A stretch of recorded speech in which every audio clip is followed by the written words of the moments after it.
the lane. 15-10. Touchdown, Chargers.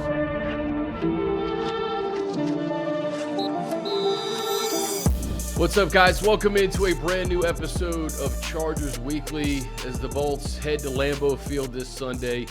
Coming off a very entertaining game, a difficult loss, 41-38 to the Detroit Lions. And Money, if you could believe it, we sit here in mid-November. I think every single team, save for maybe the Tennessee Titans and the New England Patriots, are in this playoff hunt. They're either in it or a game back of the 7th seed. I don't think that in a million years I would envision Burrow, Herbert, and Allen being on the outside looking in at this point, though. Well, that's the good news, I guess, right? Yeah. Is that everybody's kind of beat up on each other. The Broncos knocking off the Bills on Monday night was huge, just because you get to play both those teams. You know, the Broncos twice and the Bills once at home, so that still gives you an opportunity. The Browns beating the Ravens, huge. You get to play them at home and try to get that tiebreaker. The Jets are ahead of you, or, you know, with those teams that are ahead of you that you knocked off in the AFC. That's where 9 and 8 can come into play, is get those head-to-head wins. Problem is, when you start getting into three-way tiebreakers, and we got 3 9 and 8 teams, well, then the conference record comes into play, and that's when you can find yourself in some trouble. So, you know, you said it, Chris, right there. Tennessee, when you miss, there's always one game that you circle, and that's the second it happened. We said, oh, man, this is a bad loss. This team is not good, and you allowed them to just hang around and play Tennessee football. You didn't put your foot on their throat, and you get that 3-and-out in overtime, and that's the one that haunts you. Instead of being 5-4, you're 4-5, and that just means, you know, you got to get a win over the Lions. You've got to get a win over the Dolphins. You've got to get a win over the Chiefs, you know, and then what's remaining now, the Ravens, Bills, Chiefs, like, you've got to pick up a win in there, and that's what's got to happen now. And I don't think 9 and 8 is going to do it. I just don't. I think it's going to be 10 and 7. So that means the Chargers got to go 6 and 2 to close this thing out after starting 4 and 5. And that's, I think, a tall order for the way this team has played. You know, just to be totally realistic, I think it is they have got to change the way they're playing football if they expect to go 6 and 2 over these final 8 games. They got to get on the same page. They got to play complementary football. You know, the offense without Joshua Palmer and Mike Williams and Corey Linsley, Justin Herbert's making it happen. Keenan Allen, I don't know what else we can say about him. He's an All-Pro this year, and I don't care if they vote him an All-Pro. He's an All-Pro this year. He's that good. But defensively, again, 41 points. Can't do that. It can't happen against anybody. And I get it. The Lions maybe as stacked as anybody offensively. We talk about all the weapons that we talked about last week. But after coming off the Jets and Bears, like, we knew what that was, right? Those are inferior opponents that you're supposed to beat. Yeah. But to allow 41 points to anybody in the NFL with the talent that they have on defense, it cannot happen, especially when you have these gotta-have-a games. And frankly, that was one of them. You know, it's Big 12 football, you know. Can you get me 2 stops? And they got them 2, but they need 2 stops. That's what the defense got in that game, 2. Like, that's crazy. You can't – you got 2 losses on your ledger now when you scored 34 and 38 points. You know, this week the Chargers would have lost to 2 teams, you know, scoring 38 points. The Cowboys, who put it on the Giants, and the team that they played, the Lions, who put 41. Otherwise, 38 points is the 3rd most points scored this week in the NFL, and you get a loss out of it. And there's so many stats that are out there that people are pointing to, and it's understandable. The Chargers are a good team, and they're sitting at 4 and 5. So between the, you know, Justin Herbert, 58 regular season games and 1 playoff game, and he scored 1,502 points, and the defense has allowed 1,502 points, and he's 29 and 29. Yeah, that tells it. That tells you the story. You score a ton of points, 25.2, but your defense allows 25.2, and you're going to be 500, you know, and you're going to be 9 and 8, or you're going to be 8 and 9, and that's essentially what this team has been, you know, save that sweet 4-game win streak they went on last year. So they've got to figure it out. And I know we'll dig deep into it, just kind of painting with broad strokes here. It's, the other stat that I saw posted is, the mean, would it be the median or the mean? I think it would be the mean. Points allowed in the NFL this year is 21. It's like 21, right? So that's smack in the middle, 21 per game. The way they worded it was interesting. They said, okay, let's give the Chargers 2 points. Let's just say we'll give you 2 points above the mean, or below the mean, and you're allowing 23 per game. If you could just allow 23 per game, the Chargers are 7-2. And that's 2 points more than the mean in the NFL. Like, that's how bad the defense has been this year. And it's just, I wanted to believe they found something after the second half of the Chiefs and those 2 games against the Bears and the Jets. They were just so dominating, creating turnovers, a ton of pressure, strip sacks. And a lot of it was that second half of the Chiefs. But then I started thinking about it after the Lions game. And I was like, you know what? The Chiefs' offense isn't that good this year. They've really struggled this year. Like this is a buzzsaw. The Lions are. They're probably the most balanced offense in the NFL, run and pass, and just the way they block. And I think it's a reminder of just the issues that this team has got to overcome on that side of the ball if they're going to have a chance to go 6-2 and try to get into this tournament and do something. Bagent, Zach Wilson, Aiden O'Connell, and Kirk Cousins before they got hot. Those are the 4 quarterbacks that they've beaten. The running game, or the run defense, rather, which has been pretty stout all year, man. David, you don't see a lot of 75-yard touchdown runs in the NFL. Jahmyr Gibbs, what he did on the ground. I wanted to believe, too, that this defense turned the corner. But, Money, I don't know what to say or what you attribute it to. When you have guys that can rush the passer, Goff wasn't touched on Sunday. Not touched at all. The run defense, I mean, what happened? I don't know how you can come off of 2 games where you're on a national stage and you got the momentum and the defense to completely come out the opposite way of what we saw those previous 2 weeks. Even when you take into account the caliber of opponent, I think that a lot of Chargers fans are probably just wondering, hey, I don't know what to say anymore in terms of the D and how they can kind of get this thing back and reel it in. Like you said, 6-2 is a tall order, especially when you consider all the logjam that is like the 6-13 in the AFC. If you go 6-2, it's very likely you probably beat the Ravens or the Broncos twice or the Bills, and you get those tiebreakers. But like you said, man, it's a very tall order at this point. I just have to acknowledge it because if somebody else out there is thinking the same thing, I want to let you know we're kindred spirits. You say log jam, and I think log jamming with Carl Hungus. I'll just leave it there. If you know what it is, great. If you don't, great. You know what? Brandon Staley said it, so I'm just going to kind of back him up. Yeah, coaching let him down.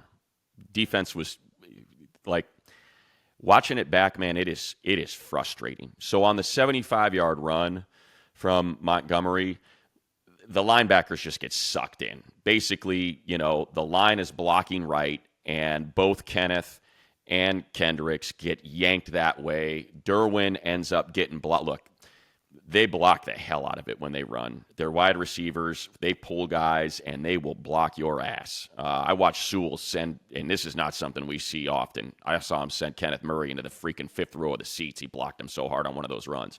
But the Montgomery, that's basically a brain cramp by the defense. They all got sucked on that pull, and it left the backside open. Derwin got sealed off. Alohi was too far back, and it was just too late. They couldn't recover. So that sort of on Murray and Kendricks to figure out, all right, who's making sure we don't get burned on the backside of this, and neither of them were there.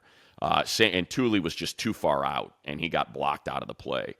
But, man, I don't even know where to start. So, Buddy, you can't allow these. Before you go on, just Amon-Ra St. Brown too. We've seen these wide receivers all year long go for big numbers. 8 for 156 and a touchdown on 9 targets. Yeah. So all right. So let's go there, Chris. Let's go to that. there's two of those plays that I just can't make sense of it. I can't. I don't know how you decide to blitz off of Amon-Ra when in the all right. So they blitzed Dean off of, they blitzed Ja off of Amon-Ra on one of those big plays. He's got no chance. He has got no chance of getting to Jared Goff. So now Amon-Ra's got a free release, and all Jared Goff wants to do is operate in the middle of the field. And, when Dean came in for Michael Davis, he did a great job initially of playing a ton of inside leverage, just shoving these guys, outside leverage, and just shoving these guys outside. Do not let them get in breakers. That's what he wants. And then you start watching some of these plays, and it's like, what are we blitzing off of Amon-Ra St. Brown for? You're not going to get their number one. They had one where he had Khalil Mack wide, where he wanted him to chip St. Brown. So that's what he does. He kind of just gets a little bit of a shove on him. And the next thing you know, nobody picks him up. He's just wide open, streaking across the middle of the field. He's lined up to Jared Goff's left in the slot. Matt gives him a shove. It's an inbreaker, and there's nobody there. And it just ends up crossing the middle of the field for 35 yards. On that touchdown pass, everybody, they run Brock Wright in motion. All right? Their third tight end. They run him in motion from left to right. And I got three guys taking the cheese. I've got Kendricks, Ja, and Murray all pointing at him like in a fire drill, following him, and nobody is staring at the number one weapon on this team, St. Brown, who just takes that quick screen, and there's nobody left. Everybody's watching Wright in motion, trying to figure out, okay, who's going to pick him up? What are the rules? What do we do now? And it's just, you've got to stop. It's got to stop. On the Khalif Raymond play, the first play, when they, got that giant chunk to start the final drive that iced the game, oh, man.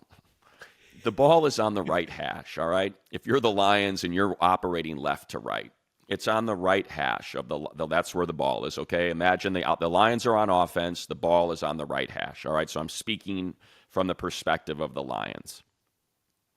Ja is lined up between the left hash and the numbers from the perspective of the Lions. I hope this paints a picture for people's minds eye that are listening to the pod only.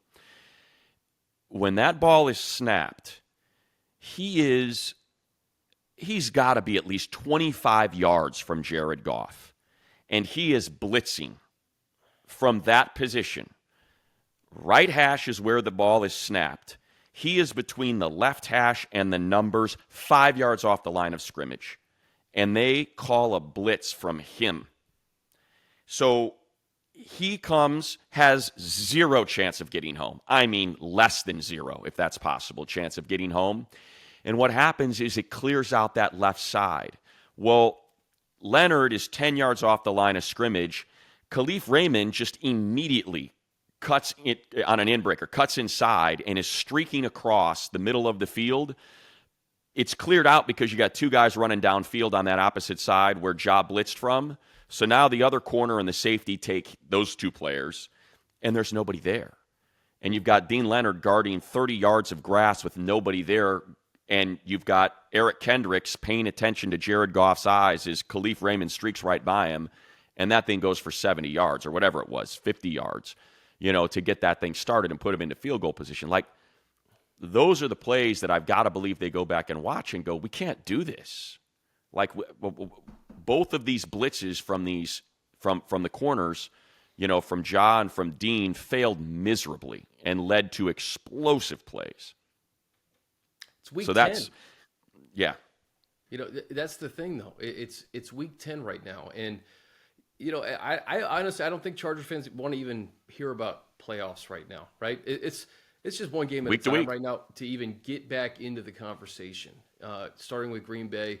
Let's touch on the offense a little bit because I thought after that interception, I mean, it was a Justin Herbert game, man. 323 yards, 4 touchdowns. Still kind of a slog running the football, 19 for 67 for Austin Eckler.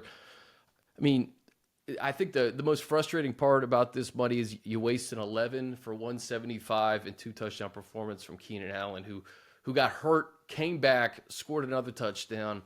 And when you see Justin Herbert play the way he has, especially in games that he's got to have at games, it becomes increasingly frustrating because you're always going to be in a game when number 10 is your quarterback. Look at every loss. Look at every loss, save for Kansas City. And even that they were in that game.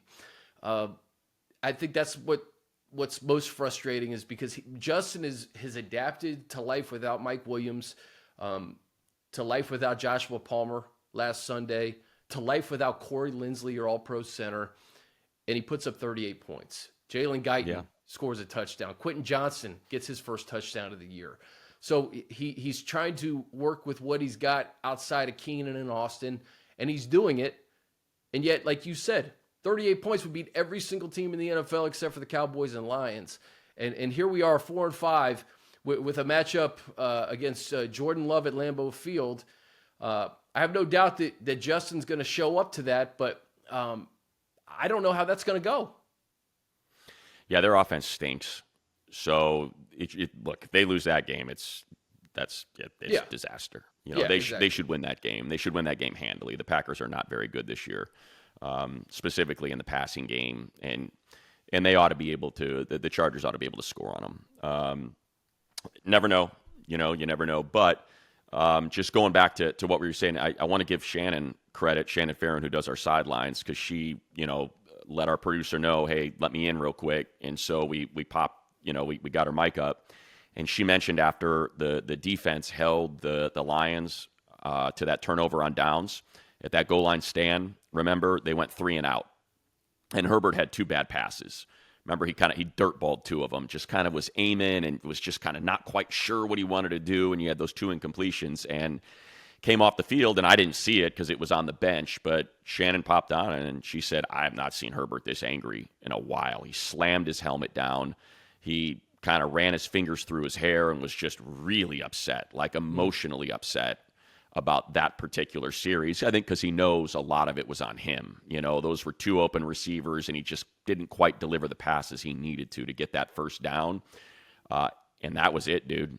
That was the switch. If you look at what the Chargers did after that punt, it is touchdown, touchdown, touchdown, touchdown, touchdown. Like that was freaking Herbert going extreme mode. Like, okay, that ain't happening again. And that's how good that dude, I thought it was his best game. Everybody will point to the Minnesota game because he barely had any incompletions. He was blitzed on 80% of his passes, but it was just a poor performance. Look, it was an exceptional performance by Justin and Keenan. Don't get me wrong, but it was just a poor performance by Brian Flores and how he approached that. He and Keenan were just able to pick that thing apart when they were zero blitzing seemingly all the time. So, this one, he's under pressure. He's got to move. He's got to change his release points. Like you said, he's got to throw passes to Quentin Johnston, to Jalen Guyton for touchdowns. That 4th down pass, you want to talk about trust. Quentin's got 3 drops in the game. 3 drops. And, yeah, he got bailed out by those PI calls, but those should have been catches. Those are passes that are hitting him in the hands. He's got to catch those balls. 1 to the house. Yeah, 1 to the house. And just flat-out drop. He's got to be better. It's like, come on, dude. It's week 10. You're an NFL player now. You've got to catch those balls. And again, this is something I saw after that one he dropped that he could have taken to the house. Herbert went over, put his arm around him, gave him a little encouragement, like, hey, let's go. And I think this speaks to what I keep saying. I hope it's a turning point. Trusted him on 4th down, threw him a freaking laser into the end zone. He caught it. It's a touchdown. So, it was Justin's best game of the year. It's his best game that we've seen in a while. Just considering the circumstances, knowing every one of those drives was got to have it. Yeah. Defense could not stop the Lions. The defense did not show up. So it was all on Herbert. And, man, did he deliver. It was impressive. I mean, it was damn impressive. And to have the weapons that he had in that game versus the Minnesota game, too. Remember, Mike Williams was in that game. Corey Linsley was in that game. Yeah. Joshua Palmer was in that game and scored a touchdown. Gerald Everett leaves in the first half of this game, too. We thought that Gerald could have a good game because, Detroit has given up some yardage at tight ends. Parham ended up just having 2 for 18. it was good to see Jalen Guyton involved. It was kind of shades of a couple of years ago, late in the season, where he had a couple of big catches in Cincinnati and New York, and I think Justin really trusts him. So that pass that he threw to Jalen was beautiful too. It was for a touchdown. It didn't matter though, Chris. Like it just offensively didn't matter who was in, who was out. They scored 38 points. The run game, and it's nice to see Austin get over 4 yards per carry. A couple big runs in there for sure to keep it balanced, to keep the play action working. But ultimately, this is a defense game. It's a defense let you down game, like you said. And what did we say going into this game? What's the key? Heat up Jared Goff. He doesn't like getting hit. He doesn't like when the pocket gets muddy. If you keep it clean, he's a damn good quarterback. And man, was it clean all afternoon. It was clean, and the problem was they rarely blitzed. So they're only rushing 4, which means you got 7 guys in coverage. And when you're watching these 7 guys, one, Alohi is out of the picture. Like, he's out of the frame when you're watching the all-22. He's so far back. He's playing so high. And it's like, it's not fair to him. It's just not fair to Alohi to give Amon-Ra free release, and now he's streaking across the middle of the field, and Gilman's got to be the guy that's responsible for him. It's like, stop getting hit with the right hand. You've got to chip that. What should have happened is he is manned up on every play, and that is where Alohi Gilman is shaded. That's what it is. It's 2 guys for 1, and that's what you should have had. And instead, he's got a couple free releases, and Alohi Gilman is constantly trying to catch up to him. And it's just not fair to him. That's not the way that thing should be played. And I know Mikey Davis went down early. He wasn't feeling well. And you tip your cap to him for giving it a go, and then you see him down on the sideline with a towel over his head and a bucket in front of him. That's how bad it was. Yeah. And yet he tried to make it happen. But like I said, when Dean Leonard came out, man, he had a couple really nice reps. One against Williams, one against Reynolds. But to me, it's scheme. It really is, Chris. I hate to say it, but it is. Like, these guys, I can't tell you how many of these passing plays, I'm just watching linebackers trying to catch up or standing there flat-footed. On that 4th and 2 to Laporta, they're playing zone. It's 4th and 2, and they're playing zone. And Laporta just comes streaking across the middle. Kendricks points at him and watches him run by. He crosses the eyes of Kenneth Murray, who is just fixated on Jared Goff. It's a 4th and 2. It's the game. And then he just gets past Kenneth, squats, flashes his numbers, passes there, game's over. That's not the defense to play there. I'm sorry. It's just not. Because we've seen it too often. Buddy, the Lions thought the same thing, because when you go for it on 4th down, 5 times? Were they 4 or 5 on 4th down? Yeah, 4 or 5. So, Chargers were 3 of 3. Yeah. Combined, they were 7 of 8. And the Chargers were 3 of 3 with 3 touchdowns on 4th down. How about that? What a weird game. But the Lions, right? The Lions had no problem going for it on 4th down. That has to be demoralizing for a defense when you know that the offense knows they're going to execute when it counts. How about this? I heard a weird one. I got to credit Scott Hansen. I ended up going over to NFL Network after the game because traffic was so bad, and DJ and I were hanging out there, and Scott had just got off Red Zone, and we were talking about the game, and he said, "Did you know the stat on Dan Campbell for 4th down?" I said, "No. What is he?" He said, "Since Dan Campbell had been hired by the Lions, he has gone for it on 4th down coming into this game, right? So you add the 5 that he went for it here. So if you include the game against the Chargers, he has gone for it on 4th down 105 times. It's not like the second place coach is not even near him. That's his MO. That's what he does. They just go for it on 4th down all the time. And my gosh, it has got to be emboldening to, and empowering to that offense that he's got that sort of belief in you. And that's probably why they keep getting it. He's like, yeah, I don't care. I know we got stuffed on the goal line last time on that 4th and goal, but whatever, let's do it again and again and again and again.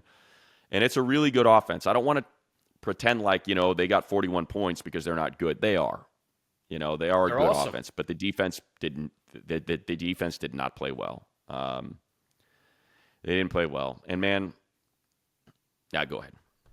I'll pause. I had some people in my mentions today because you look at the playoff picture right now. I guess it's Dorian Thompson-Robinson now would be preparing for a postseason game. Kenny Pickett and C.J. Stroud. Yeah, it's further proof that you can have a top 5 quarterback, but you got to play as a team, and you have to be sound in all 3 phases all the time. You got to play complementary football every single week. And for all the heat that Matt Canada gets in Pittsburgh, they're 6-3, right? And they're kind of ascending a little bit more offensively. Yeah. Defensively, they're awesome. The Browns, their defense is carrying the day every single week. And the Texans, they've caught lightning in a bottle with their young quarterback, and their defense, led by D'Amico Ryans, is playing good football. So it is a reminder that you can have a quarterback, and a quarterback is going to keep you in games. Justin Herbert keeps them in games every single Sunday, Monday night, Thursday night, whatever the day is. But this defense has got to show up when it matters. We're kind of beating a dead horse at this point, and I feel like we've gotten to the point of the season where it's just like you do kind of throw your hands up a little bit and say, hey, if it's going to happen, it's going to happen now, and it has to happen against a good offense, and that's what we'll probably see in 2 weeks. Like you said, it won't even matter if they lose to Green Bay. They shouldn't lose to Green Bay in that offense. So they should not lose a road game this year, the rest of the year, Chris. That's the good news. Yeah. They are not playing any juggernaut. Denver's ascending now. I yeah, they feel are. Like they no doubt, figured, and it's a tough place to play. Out. That's a good point. So that's a good point. They typically split with Denver every year. They're ascending. Their defense is finally coming around and starting to play well under Vance Joseph. The offense is doing just enough, to balance it out.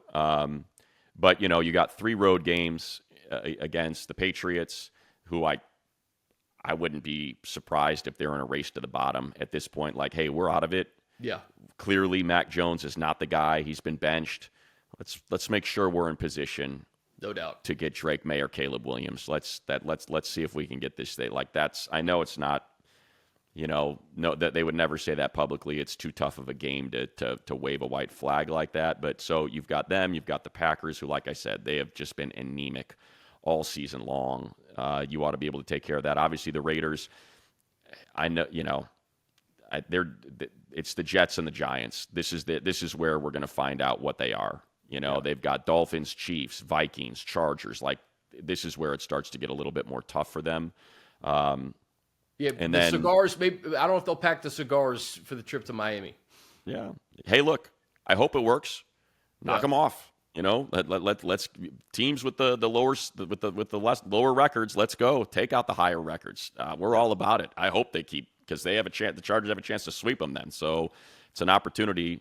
Certainly, we are Raider fans, no doubt about it. Keep winning, man. At 5-5, that's what we're all about. Don't let the teams that are 7-2 and 6-3 keep piling up wins and continue to pull away from you. So, that and then you should win games at home. Like, you got to win these games at home. Lost to the Cowboys at home, lost to the Dolphins at home, lost to the Lions at home. Okay, now beat some good teams at home. Beat the Ravens, beat the Bills. Win those 2 games. They got to go 6-2, so that's the schedule, right? Your home games are the Chiefs in Week 17, and who knows what that's going to look like.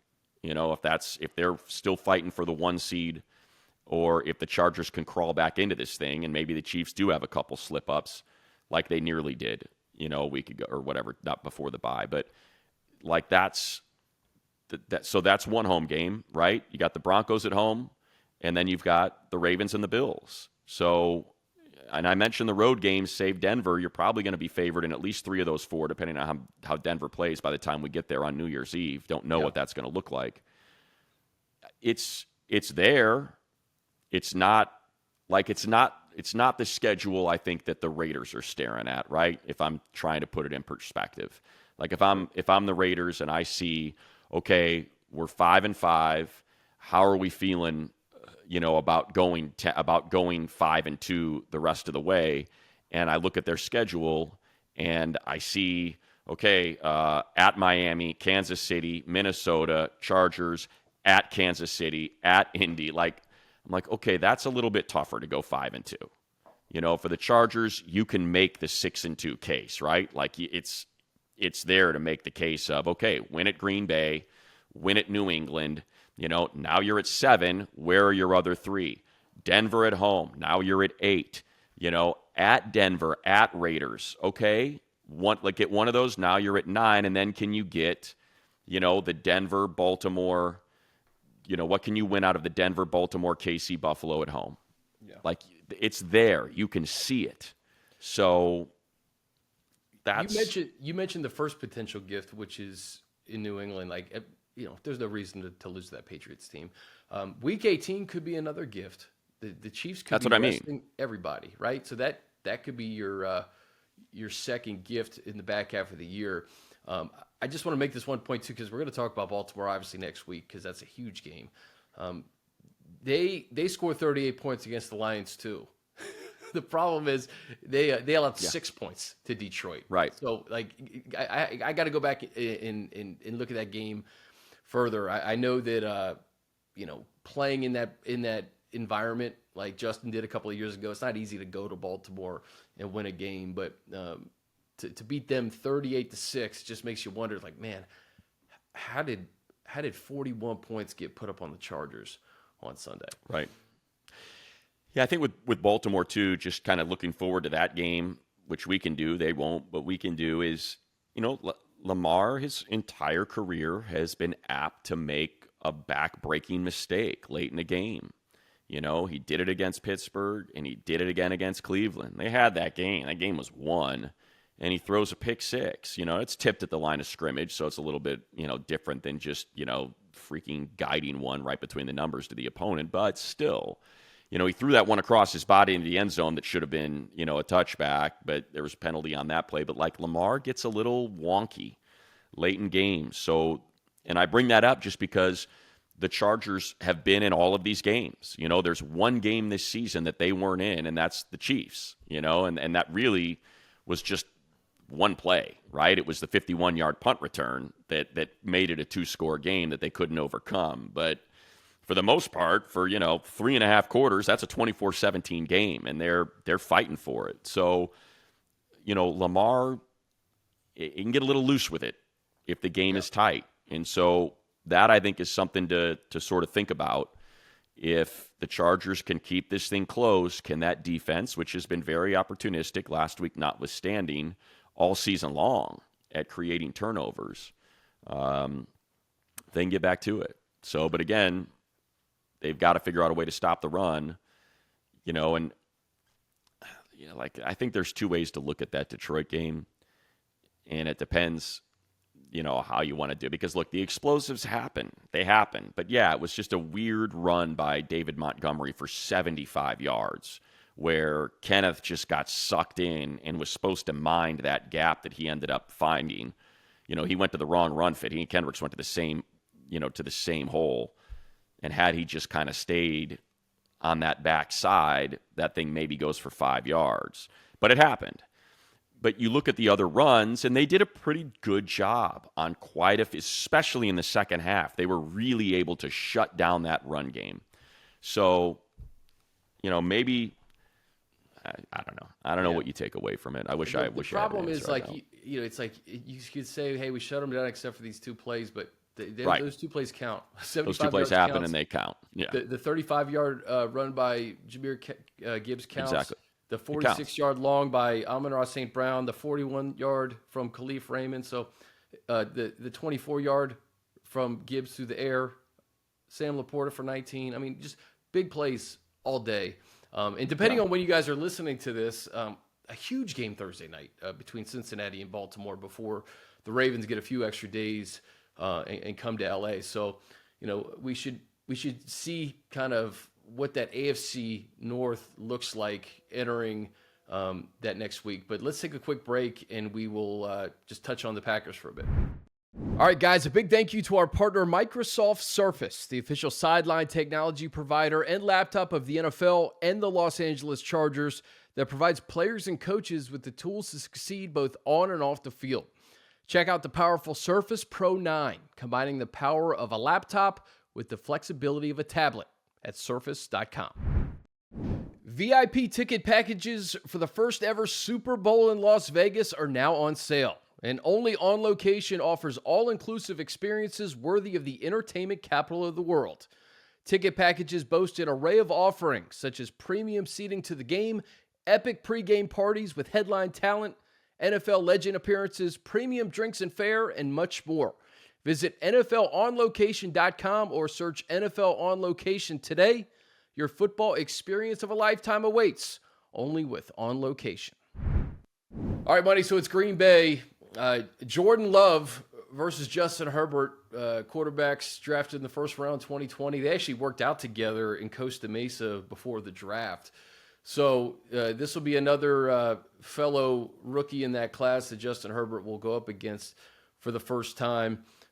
Losing to the Steelers 23-19 last week. They've had some close games against the Raiders and Atlanta, and they beat a Rams team with Brett Rippon and I forget who was even I think it was Royce Freeman was the running back for the Rams that day. So they've gotten beaten pretty good at home by the likes of the Vikings and Lions in their division.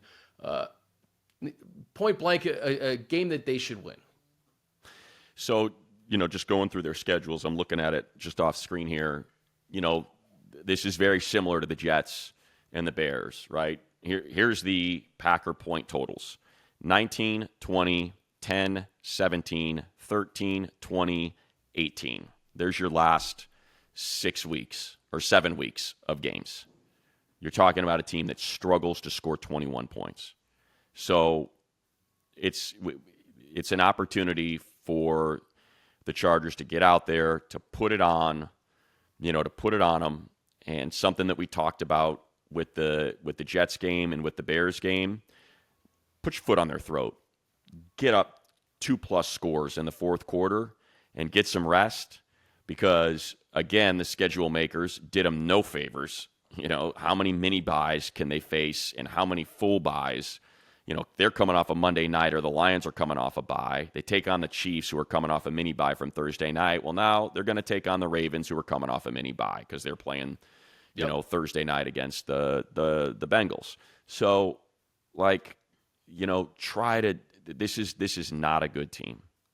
They're just not. They're not a good offensive team. The Chargers are. They are a good offensive team. They ought to be able to put up their 25 to 31 points and try to do it quickly so you could get some guys some rest. Get Keenan out of the game. Get Eckler out of the game. Get Joey and Khalil some rest and Derwin so they can gear up for what's going to be a very physical contest against the Ravens. Yeah. I know that's, overlooking an opponent and belittling an opponent and stuff, but you're talking about 9 games of a resume, 9 out of 17. We kind of know what teams are, right? So they haven't run the ball well. They haven't thrown the ball well. They haven't protected well. Jordan Love is not taking care of the football well. There's an opportunity there. The defense is still solid. It's still a pretty darn good defense. They rush the passer well. But I don't know what else to say other than I think this is one where I'm hoping you can have an eye on Sunday night against the Ravens and recognize, okay, they're going to be on a 10-day rest schedule. We're going to be on a 7-day rest schedule, flying across the country on Sunday. Let's try to get these guys, a blow for that fourth quarter if we can. Yeah. Well, we could talk about it. I hope they're not overlooking the Packers. I really hope that they're not. I don't think they will. They know. Yeah, because Jordan Love, listen, it'll come down to turnovers. Can they turn the ball over? Can they get to Jordan Love? I think the Steelers only got to him once in that game, and he has had moments, right? He has had moments with his wide receivers. Musgrave has come on.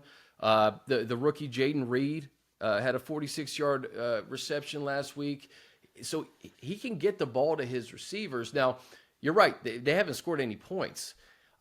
This feels like a Tennessee-like game. I think that they're up in class. He's thrown 10 picks. He's thrown 10 picks. Yeah, that's a lot of picks. So turn the ball over. So get the ball. Right. This seems to me that it's Jordan Love is a step up in class from Bagent and Aiden O'Connell and Zach Wilson. For sure. right? So don't make him look even better than he is. I think that would be my only concern defensively, because they, coming off that game, they're going to have to bounce back in a big way. Because if they play like that, they will make Jordan Love look comparable to Jared Goff. And that would spell bad news. That would mean that Justin Herbert on the road at Lambeau Field, I don't care if they're 3-6 or not. They're not.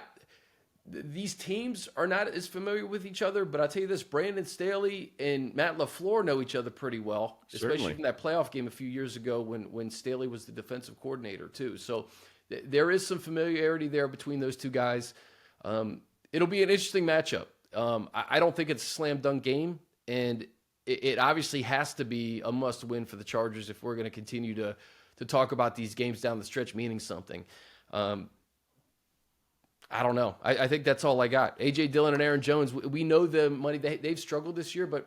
Yeah, under 4 yards per carry, both of them. You got 3 touchdowns between them in 9 games. The one thing that I'll say, because I wanted to make sure I was looking at the sack, he's only taken 19 sacks this year in 9 games, which is pretty solid, right? So you're talking about a little over 2 sacks per game.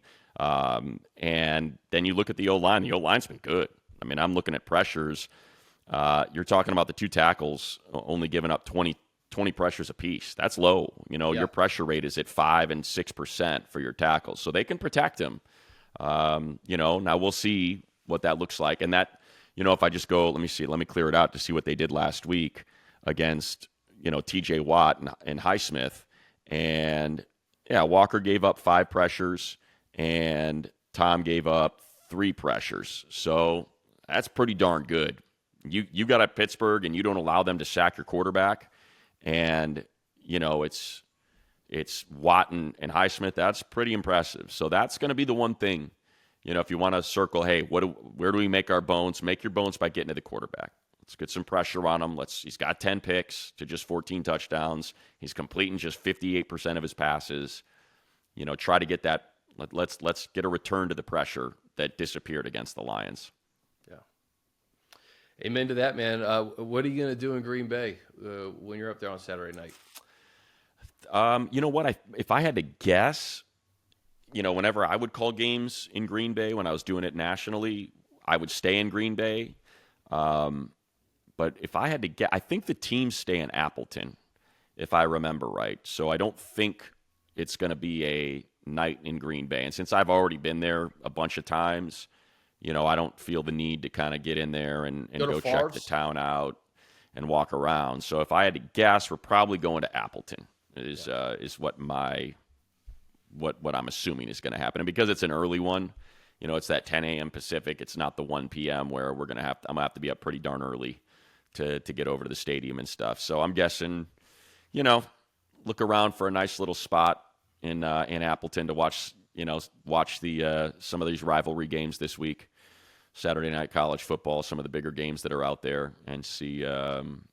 Probably just hang around with DJ, eat some wings or some pizza. Or we had Tom Telesco on this week on Petros and Money like we do every week, and I had asked him what he was going to do, if he was going to eat some cheese curds or brats, and he was like, it's just the most random answer. He's like, you know what, I'm a spaghetti and meatballs guy, which I thought was just kind of weird. It's like, hey, I'm a steak guy, I like seafood or something. It was, I like spaghetti and meatballs. But, his last name is Telesco. So, he's leaning into his Italian heritage, I guess. But so maybe I'll go out with Tom and find some spaghetti and meatballs in Appleton. Maybe get some endless pasta somewhere in Appleton. Exactly. On Saturday. Yeah, exactly. Hey, look, Lambeau's a bucket list item for so many people. And I know there'll be a lot of Charger fans there that have booked that trip well in advance. So, it's one of those places where you walk in, you're like, okay, this is history. This is what the NFL is all about. It should be fun. Yeah, no doubt. All right, guys, it's going to do it for us. For Money, I'm Chris. We'll see you next week as the Chargers take on the Ravens. In the meantime, got to get a win against the Pack. We'll see you soon.